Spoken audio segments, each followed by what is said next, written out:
Hi guys, Tom Barton from TomBartonSports.com here, and we're continuing our series with college basketball and the college basketball preview shows. Today, it is the Pac-12. As you can see, I got a Huskies jersey on. I used to go to the Husky Stadium, man, and the football team was just it. It was fantastic back then. I know they've fallen off a little bit, but we're going to get into all of that. Guys, if you like the video, subscribe, like, and make sure you tell everybody and tell your friends. That's how we keep these things going. All right. Let's get right into it. The Pac-12 preview. Look, COVID rules last year, it was weird for the Pac-12. Never seen a season like this before. And it affected the Pac-12, I feel, almost as much as any conference in America. And that's something that we have to pay attention to sort of moving forward here. 17 of the top 20 scorers are departing from last year as well. So this is going to be a completely new look league. Or will it? Look, the cream always rises to the top, and you still have great coaches. So we'll see. It was a down year overall last year, and I'm going to be honest with you. I see another down year here, and it's not so much because of the Pac-12 being weak, which I do think it takes a little step back, but I think the SEC is much better this year. I think that the Big East can be much better this year. I certainly think that the Big Ten is going to be a powerhouse again. So while the ACC might be a little bit down, you are looking at the other conferences. Even the Big 12, I know they were very good last year. Even they could be a little bit better. So if the Pac-12 just stayed the same, I think it's going to be considered a down year, and that's kind of what I'm looking like. This is getting the media attention of UCLA and everybody else. I'm not buying into that right now. I think the Pac-12 can have a couple of contenders, but yeah, I get it. UCLA should be. And, you look at UCLA. They went to a crazy Final Four. Oregon State and USC, they both made the Elite Eight. Oregon and Colorado also won a game, so they had a lot of momentum. Nobody believed in the Pac-12 last year going into the tournament, and what happened? They actually shocked a lot of people. So me saying, you know what, I think it's a down year. Who knows? Once you get to that tournament, things could absolutely explode and everything could change. But let's talk about the regular season here. UCLA plus 125 to win it all. So, yeah, like I said, it's UCLA and everybody else. I've even seen it as low as 110. So they're a prohibitive favorite here. Tyler Campbell, Johnny, look, they might afford the best 1-2 punch in the country in the backcourt. Yeah, it's possible. They're up there, that's for sure. Mick Cronin now, he takes that leap. He did things that were surprising last year and on just a crazy surprising level, but he did it with kind of unproven, unathletic players by most people's accounts. Well, a lot of that changed. This year, he's going in, and people are going, yeah, they're really athletic, right? His players are there. So can Cronin take that next leap? And that next leap, we know what it is. It's basically cutting down the nets, right? I mean, that's what we're talking about. Entering the tournament last year, UCLA was just 45th in KenPom. So you start to ask the question, really, how good were they? Were they a tournament team that got hot right at the right time, or were they an undervalued team most of the year? I think somewhere in the middle. I don't think that they were a tournament team that only got caught right at the hot right at the right time, and then they got caught. No. I think they were a little bit better than advertised, and I certainly think they got a little bit hot. And that's why I think UCLA, while they're plus 125 to win this thing, I don't know if they should be in the Final Four discussion. Sorry, Pac-12 fans. Oregon is a team I do like, right? Altman, they've constantly finished tied for second or better in the Pac-12 in 7 of the last 10 years. He's going to be right there. And he seems to do really well with whatever talent you give him. Some years they're fantastic, some years it's not. He's still able to kind of coach his way through it. They're confusing defenses. That's going to be what their calling card is, right? You have the switches and the zones. He is going to have a good, solid defense. The offense is going to be above average, but that's where it's lacking, and that's where Oregon needs to find that guy. They have elite top end size this year, so that could kind of help out. And if you're looking for a defensive oriented team, I think that's what you're going to look at, a big, strong team, defensive oriented. Where I say that UCLA could get a little trouble is because I am into this Oregon team a little bit more. I believe that Altman gets the best out of his talent. I believe they need to find a scorer. But if they don't find a scorer, the big men underneath, they could get that rebound. They could dump it in. There's different ways to create offense. And if they could find that way, they could not only compete with Oregon, but we could be talking about, with UCLA, we could be talking about Oregon as a top 4 team, Final Four team, Elite 8 for sure. I think that's that kind of talent here with superior coaching. They need to find that consistent scorer, though. USC, look, USC is that team that I think people don't give a lot of credit to, and I get it.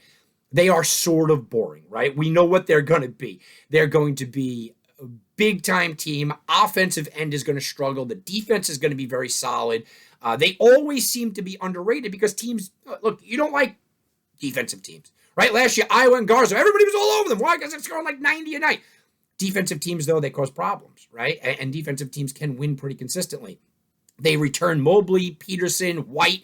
They added former five-star guard Boogie Ellis. They got some talent here. Okay, I mean, you got some talent in LA, and they're big under the net offensively. They need a little bit of guard play. And again, this is my take with most of the Pac-12 is that I can talk lovingly a lot about the teams, and then there's that one missing piece, and that one missing piece is who's going to get that missing piece? Is Oregon going to get that consistent scorer? Is USC going to find that backcourt, that groove player? That's kind of what you need. You look at what Arizona State is. People are down on them, right? They lost Remy Martin. Okay, I get it, right? But they add Mid-American. You guys know how I love my Mid-American conferences and my mid-majors. I love them. They added Mid-American Conference Player of the Year in Jackson and the ACC's top 12 scorer in Jay Heath. I think they got some talent on this team. Now, Ken Palm, I mentioned them earlier. They have them ranked 58th. I have them squarely inside the top 50. I like what Hurley has done. I think Hurley is that coach that he can do whatever you give him. Now, he's had outstanding talent before, but he had a team, a consistent team, and I have to say no.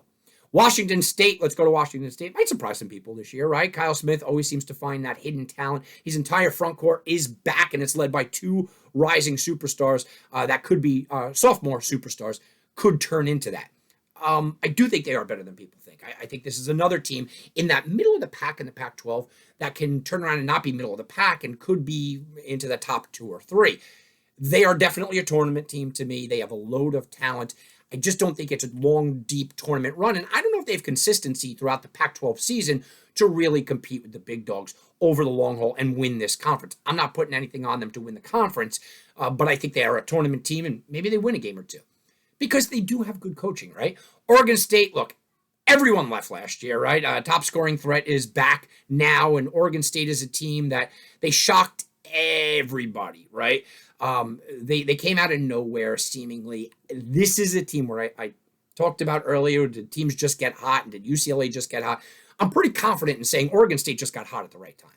I'm pretty confident in saying that Oregon State will not compete for the Pac-12 championship. Pretty confident in saying that Oregon State will not go deep into the tournament again this year. It's not to take anything away from what they did last year, but let's be honest, they got hot at the right time. They played the right opponents at the right time. Don't put too much stock in them this year for things that they did last year. And I want to use the word fluky. Yeah, kind of fluky things they did last year.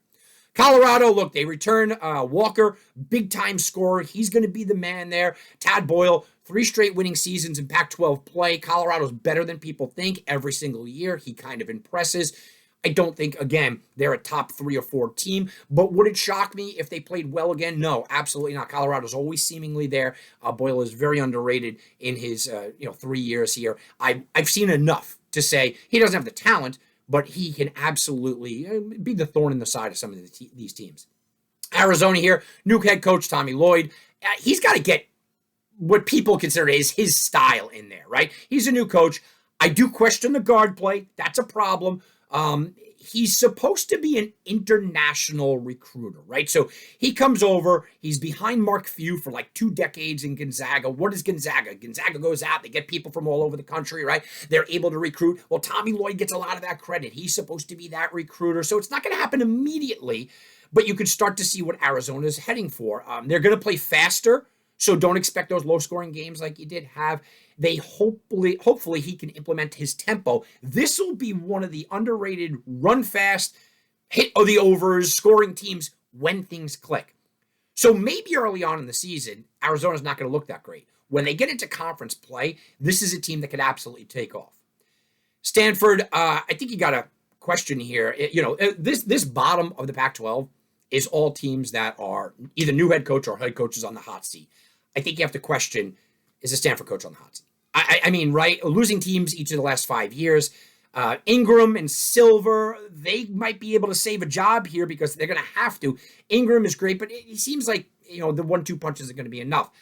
I do question if Stanford is going to be at the bottom of the pile. They might be sitting here in 12th place, probably a little bit better than that, but is it enough to save a job? I don't think so.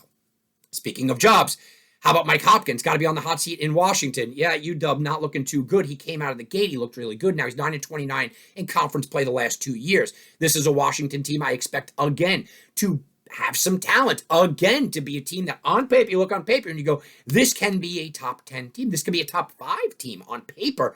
But I feel like they're going to be 11, 12 in this conference. I think they're going to be the bottom of the barrel because I don't have any faith in Hopkins.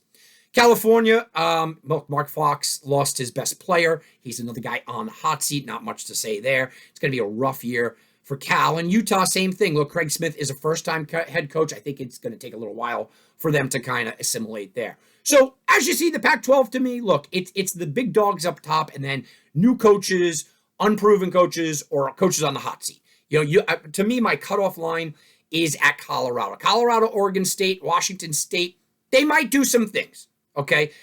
Arizona State is on that border. I put them in a team that can compete, but I understand if you don't want to put them in to compete. So it's USC, Oregon, and UCLA. And let's be honest, Oregon and UCLA are just better than USC. So it's a 2-team conference. The thing is that everybody's looking at this as a 1-team conference, UCLA and everybody else. I just don't think it's going to be that way. I think that this is UCLA, Oregon, and sort of everybody else.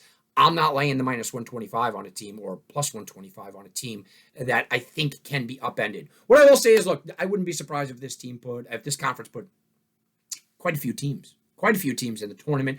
I don't expect the run like last year. I think it was a magical year. I think they caught people off guard. I think that they were kind of gelling at the right time.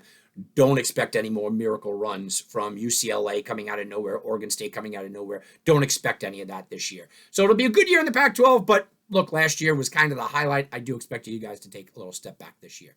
All right, if you've liked the video, like, subscribe, tweet it out. It's at Tom Barton Sports. And go check out TomBartonSports.com, at my Twitter, at Tom Barton Sports. Thanks a lot, guys. Have a good season.